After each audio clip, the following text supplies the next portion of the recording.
You're listening to the Ask Drone U podcast. You ask, we answer your drone questions. Whether you're here to turn your passion into profit or you simply fly for fun, we're a community of learners and teachers who aspire to achieve greatness. We are Drone U. Hey everyone, and welcome to another interesting episode of the Ask Drone U news show. Joining me as always, he might have even been seen at LAX flying in a jetpack, or that could have been an RC plane made to look like Superman. You also know him as the Flying Dutchman. Hiya, how are you doing? Pretty good, man. I wish. Flying around the 6,000 feet over LAX, that must have been a blast. I think you got a solid airtight alibi, so I thought that would be a fun thing to say on the show. But a bunch of people texted me that they genuinely believe it is an RC plane made to look like Superman. And I mean, I've seen pictures, seriously. So I would really, really wonder what is going on at LAX. But to start our news show, Haya, we actually have a kind of a continuance from what we were talking about last week. And if many of you remember, we mentioned the Twitter battle, the keyboard warriors, the two manufacturers going head to head at a time when, well, the industry is quite divided. It doesn't seem like it's really helping anyone. Well, in this next piece of news, it seems like one of those manufacturers doubled down on keyboard warrior, or something much worse. Haya, what do you have?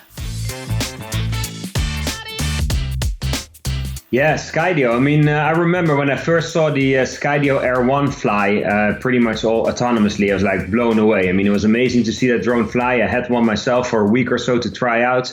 And then when the Skydio 2 came out, I was even more excited, thinking, hey, we get now a better drone, smaller, less expensive, and more capable. However, it's not all a success story, because I think Skydio kind of got caught up in their own success, if you will. I mean, I think a lot of people will know that those guys and girls who placed their orders early had to wait for quite some time on their drone. And even now, people are still waiting for their drones. When Skydio first started promoting their R1 drone, the R1, they had a video that they posted on social media. It was a video of a Skydio drone filming somebody rollerblading in what was supposed to be Iceland, but then turned out to be Yellowstone National Park. Now, Skydio didn't know that at the time, but they quickly, of course, took that video down because you can't fly drones in the national park. And if you want to promote your company and your new brand, and of course, that's not the way to go in the drone industry. They took that video down real quick and they said, we encourage our people to fly responsibly. And this is kind of where I want to start this story, because flying responsibly and flying safely with your drones means pretty much you're going to be following the FAA rules and guidelines for flying drones. And if you look closely at those rules, they basically say that you cannot have a fully autonomous flying drone. You have to have a pilot at the controls to intervene in case you run into other manned aviation or something else happens. You at all times need to be able to take control of your aircraft. It's basically what the rules are saying. However, if you look at the Skydio website, you'll see that basically, their strongest selling point for this drone, the Skydio 2, is the fact that it flies itself. And even their marketing language is supporting that, saying things like it immediately turns both consumers and enterprise users into expert drone pilots. And they also say things like, it does the flying, you do the doing. If you look at their video, it says no pilot. So going back to what Adam Bry was saying earlier, that they want to encourage people to fly responsibly and safely, all their marketing is basically going the opposite direction. And it has been like this for quite some time. I know you and I spoke about it, both in previous shows and also offline. However, if you go to this week and you look at the DroneDeploy conference that was online, and you look at some of the slides that were presented by Skydio, is basically the message is that Skydio is not your friend if you are a Part 107 drone pilot. Basically, they want to eliminate the drone pilots because drone pilots are the most expensive part of a drone program. Skydio argues that if you take the drone pilot out of the equation, you can eliminate at least 65% of your expenses. Also, drone pilots are responsible for most of the crashes, arguing that an autonomous flying drone won't crash and is able to do a better job. Of course, never mind that drone pilots also come with things like common sense and experience and other things that might matter in a situation like that. And I think one of the slides that struck me most was from a US railway company that said, we want to train 100 drone pilots in 2020. We want to train 200 drone pilots in 2021. And by 2022, we want to train 0 drone pilots. Exactly, 0 drone pilots, meaning by then they will expect all the drones to fully fly autonomous and making the need for drone pilots basically no longer important. It goes against a lot of common sense. It goes against a lot of things that you and I have opinions about. Also, Skydio argues that by having these kind of drones, one pilot will be able to fly multiple drones at once. And again, that's an example of something that goes directly against the rules from the FAA. And I'll quote this for you. The FAA says that a person cannot act as a remote pilot in command in the operation of more than one small unmanned aircraft. And then they even continue saying, thus this rule does not allow a person to use automation to simultaneously operate more than one small aircraft. So in 2 ways, they explain exactly that this is the kind of stuff that is not allowed under the current rules. Meanwhile, Skydio keeps promoting this, and I think that's important to point out. So it seems like Skydio is promoting something that's completely illegal, and it seems like the railroad company that you mentioned fundamentally doesn't understand airspace law, which, again, is just another example, Haya, of how these people who have a seat at the table have no practical experience, let alone knowledge. And yet the myopia from the engineers is astonishing. I mean, I had done an interview with Adam, but I decided not to publish it because I thought it wasn't in his best interest. There were some things that were just said. I was like, I don't think that looks very good, buddy. Because one of the examples is going over side scan, and he's talking about how pilots, whenever they go to a mapping mission or something and they don't know the altitudes of the obstacles. And I looked at him, I'm like, so you don't know what MOCA is? Minimum obstacle clearance altitude? How to discover it? How to measure it? And he's like, yeah, it's not important because we're going to fly, so close. And we were kind of going over how they were going to get over the linear rolling shutter sensor and the super wide angle cameras and how that adds distortion into mapping. And he's like, oh, Paul, it's simple. We're just going to fly closer. And it was funny because Rob overheard that interview and he's like, wait a minute, the drones are going to fly closer? Doesn't that kind of kill the efficiency? Because flying closer, it's going to take a lot more time to do the same job. And as we know from linear rolling shutter drones taking about double the time to acquire and double the time to process imagery, it was one of those things that you just kind of like scratched your head and said, have you really actually gone out and never mapped anything before? But the fact that Skydio is doing this, the fact that the regulators are showcasing their lack of knowledge, I think this is just another reminder, Haya, of how remote ID is set up to fail. When these same people are sitting at the table providing information that's just simply not true. And I mean, the FAA, it seems like, is so off in la-la land, they're not even realizing it either. And, with the delay of the NDAA, we're going to get remote ID this year. And Skydio is trying to push fully autonomous vehicles. It just makes you wonder, how is flyaways going to happen? How, who's going to be responsible in the case of an accident? Who's going to insure that? Every insurance company says you have to be following FAA guidelines. So if the guidelines state that there has to be a pilot in the case of an emergency to seek and avoid other aircraft, well, then it seems like anyone flying Skydio autonomously would be instantly breaking the law, and if anything happened, they would be liable. This is also another reason I reached out to the DroneU community this week to ask people, have any of you tried the Skydio-DroneDeploy integration? Because it's something that I'm actually excited about to try. They provided us with beta. I just haven't really gotten it to work right. And 2 people had flyaways because essentially the Skydio doesn't have a GPS-only mode. So the SDK between DroneDeploy and Skydio is really having some issues. And when they say autonomous drones don't crash, what a crock of crap, my friend, because those drones what are they doing, right? They're measuring the environment around them, which means that they're limited in speed, they're limited in computing power to see what is around them in real time. If there's high reflectivity, guess what? It's not going to work. If there are certain environments like over the water, the drone is just going to fall right into the water because it's measuring reflection now. And so this is also why we did the video with Skydio in Las Vegas, riding skateboards, not doing what I'm known for, which is surfing and wakeboarding. So, I think these are great examples, but I hope Skydio gets their stuff together, Haya.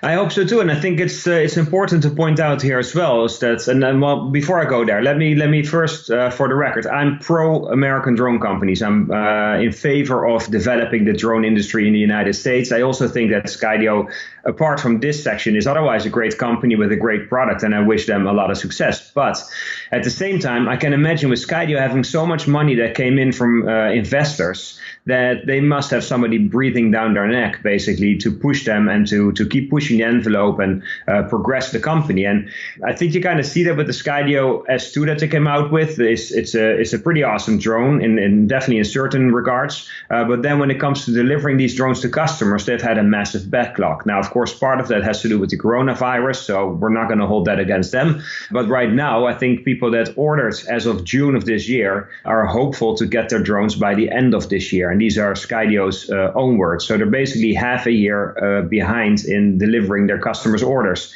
At the same time, they've made a big push in developing a new drone, the X2, for commercial and for defense or government customers.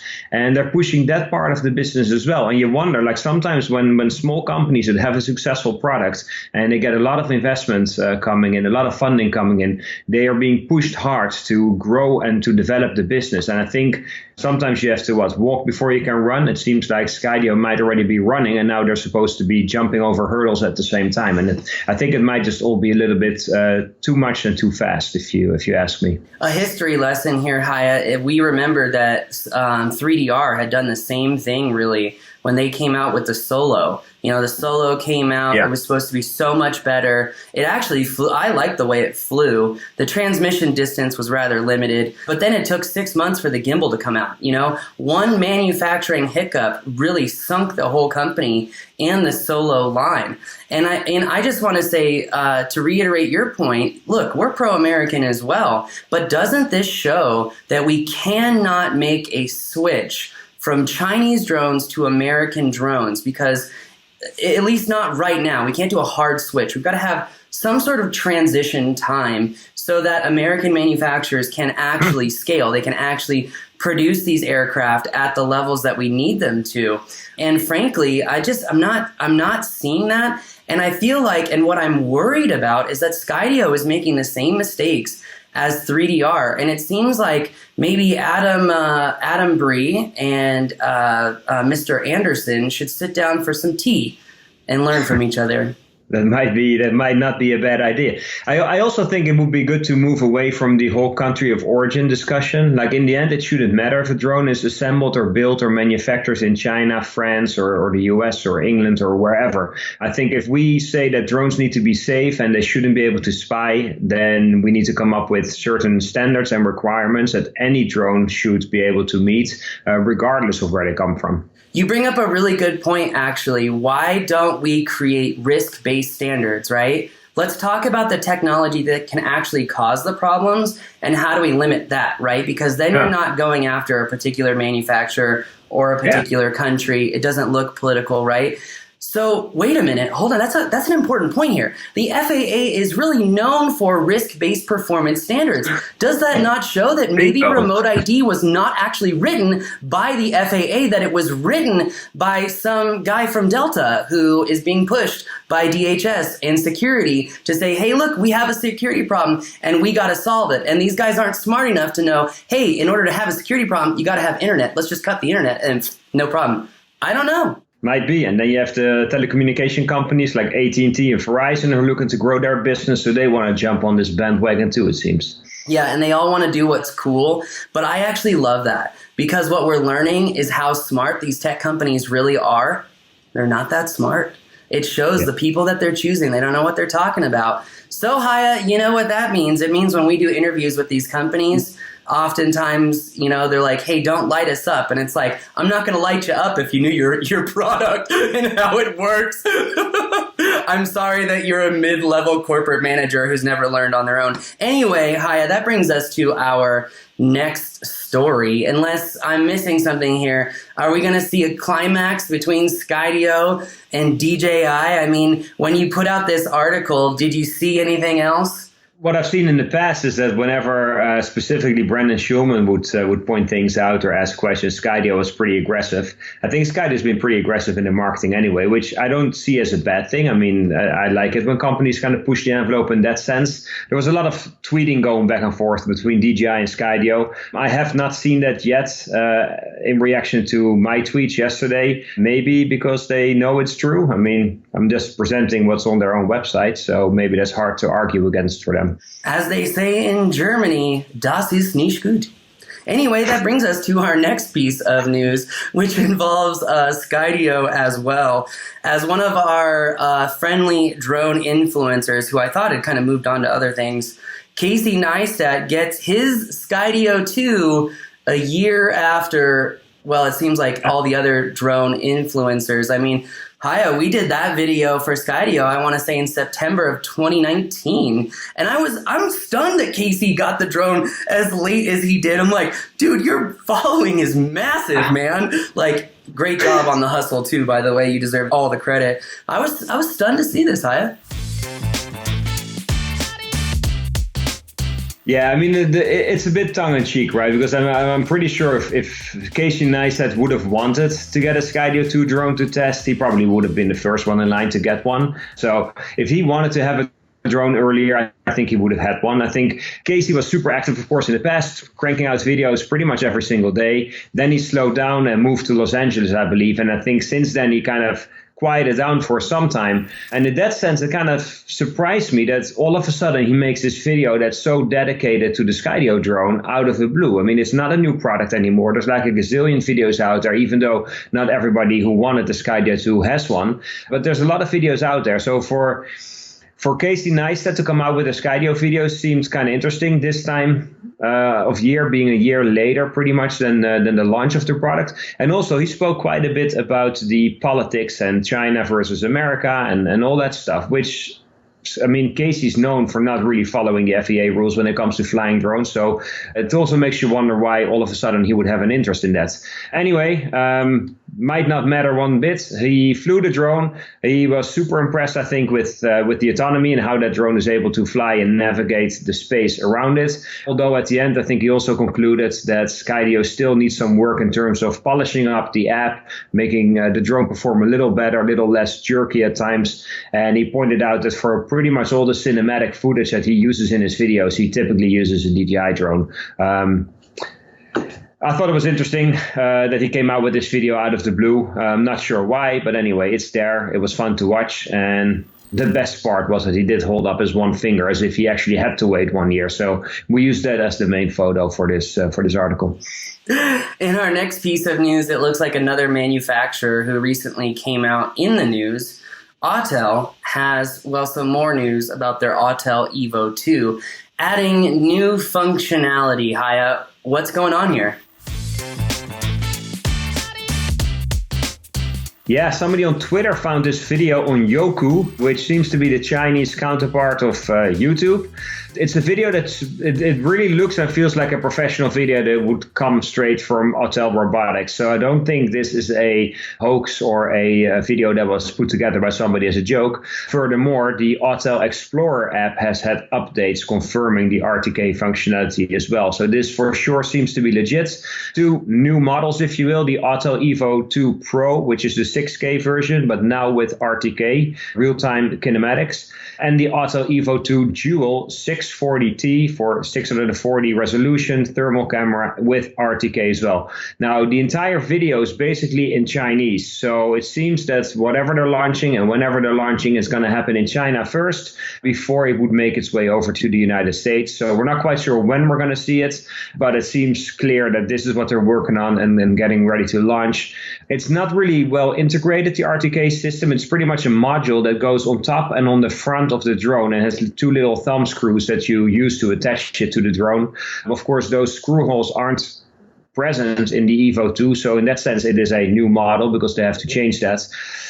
It seems like a bit of an afterthought, but then again, you could argue the same thing for the DJI P4, the Phantom 4 RTK, where it just kind of sits on top of the drone. That's not something you can take off, I believe. I think that's fixed RTK to the Phantom 4 body, but also that seems a bit of an afterthought. It's not really integrated in the design. Nonetheless, it's coming out, 2 new drone models. We're not quite sure again when they're going to arrive, but they're due to arrive, I think, fairly soon. Awesome, Haya. Well, thanks for keeping us up to date on the Evo 2 RTK. It'll be interesting to see how the RTK really works. Is it getting corrections? Is it really RTK? There's been a lot of hype around RTK units, that drones that say that they're RTK, but they're not actually, connecting to the N-trip network. They're not actually getting corrections. So it's just a more accurate unit, but that's false advertising, because real-time kinematic means that you are getting real-time corrections over a network that's provided you with an accurate position. Yes, Haya. If you were looking for an RTK drone right now, what in your opinion would be the best model that's currently available, if there is one? Honestly, I would not buy an RTK drone because it limits your ability to map certain things with certain deliverables. RTK drones are great for surveying. They're great for covering large areas. But you still need ground control to make sure that there wasn't an issue with your compass, there wasn't an issue with interference or corrections, the right geoid model, etc.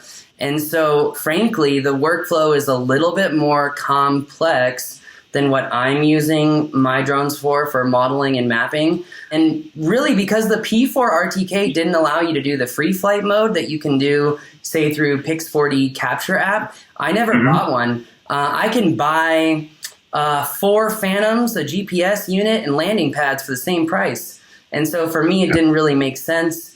We do have an RTK M600, but that's also false advertising because it doesn't connect to the network. So it's not really RTK, And we're really seeing this hype everywhere. And I think it's important to communicate to people. If a drone is RTK, you're going to have to connect it to the internet, and the internet is going to have to connect to some sort of network. For example, Leica's SmartNet network that provides an N-trip connection and corrections on the connection to actually tell the unit where it is, right? Because essentially, the lateral positioning will be relatively accurate. It's always the elevation that's off some sort. And that's what RTK really does. It says, okay, I see that you're like right here. And I know based off of the 12A model, the geoid, that even though the drone thinks it's at 319 feet, you're at 316.457, 9456. So it's extremely accurate, but you need a conduit, again, internet, to get those corrections. Yeah. So you need a reference point, basically, that tells you exactly where you are. That's correct, which is another point that I missed, is that the N-trip network is measuring your distance from the nearest CORS tower. What is a CORS tower? A continually operating reference station. Pretty much exactly what you said, a reference point, right? So those are imperative to really get a smaller baseline distance from the unit to the CORS tower. The shorter the distance, the more accurate the results. Isn't it also that that's very much dependent on the landscape? I mean, those towers that send out those signals are much more effective, I think, in areas that are low-lying land, like, let's say, Florida, than they would be, let's say, in the Rockies. That is a perfect, yes, Hi, that's a perfect example. Why? Visual line of sight, just like our remotes, right? Straight lines, rays. Think of rays. That's why Albuquerque is so great for surveying, even though I don't do any surveying here. But, we have one tower on the top of the mountain, and you can see the whole city from that thing. So, I mean, yeah, it definitely depends on where you are. Florida, like you mentioned, actually has a government-sponsored CORS network. So if anyone's in Florida and they're getting these new RTK drones, you have the easiest workflow possible. So let us know if it's truly RTK or not. But that brings us into our next piece of news. Haya, one of my favorite gimbals of all time, in fact, one of the most useful tools outside of owning a drone itself, has been a Ronin S. I know you have watched me carry a 20-pound monopod with a Ronin S and a camera through CES and NAB and all these conferences. And you know how much I use it, and I love the Ronin S. Well, it looks like we might have some news as the Ronin S2. It's available, is that right? Yeah, that is for sure right. I mean, we knew this was coming. Plenty of pictures and things that already leaked. The naming is slightly different. It's not really the Ronin anymore. They call it the RS2 and the RSC2. Both are successors to the previous two models that came out. However, they seem to get the best of both worlds. I mean, if you look at the original RS, it was an awesome gimbal, but maybe too heavy for some people. If you look at the original RSC, it was much smaller, less expensive, but it missed some of the options and features that you had with the more expensive one. Now these two new ones, they've come out at the same time. They overlap in many ways. Of course, the RS2 uses more expensive things like carbon fiber, has stronger motors, has some additional features. However, the RSC2, if you're a run and gun type of person and you make videos, let's say for YouTube, that might actually be the better one for you, because it still offers you almost all the same functionality, but it also allows you to get into that underslung or that briefcase grip, if you will. So you can easily fold the gimbal and then shoot from much lower. Both gimbals are actually available from DJI as of right now. The RS2 is priced at $849. The RSC2 is available for $499. However, if you want all the goodies and the additional accessories, and we'll talk a little bit more about that as well, then the price goes up. The RS2 combo, Pro combo, is priced at $999, and the DJI RSC2 Pro combo is priced at $739. So one of the features of the DJI RSC2 is the fact that it actually folds. So you can go from a upright gimbal position, if you will, folding it into a luggage position where you get those low shots. That's a feature that is, it's also available in the RS2, but then you have to relocate the grip. So there's a little bit more work involved.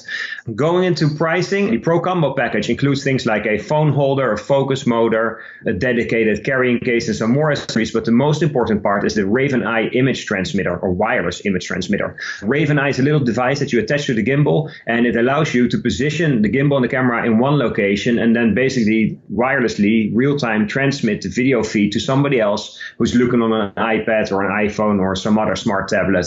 And I think that opens up a whole new world of possibilities, and it's something that DJI is definitely promoting, is that these gimbals are far more versatile. So we've seen shots where people use these on them on cars. Of course, you can handheld them as well. So I just actually got mine here yesterday, so I haven't even unboxed it yet, but this is what I'll be trying out. I think they made progress pretty much in any area. I mean, all the things I've heard from people complaining, or not complaining, but saying, hey, for the next iteration, we would like to see this, this, and this. It seems that DJI really hit it out of the ballpark this time, because I think most of those features are included. And I believe even right now, they're almost sold out, if I'm not mistaken. So these things seem to be selling really well, and it's not hard to see why, basically. Awesome, Haya. Well, thank you so much for bringing us that news this week. There's a lot of, it seems like, new equipment.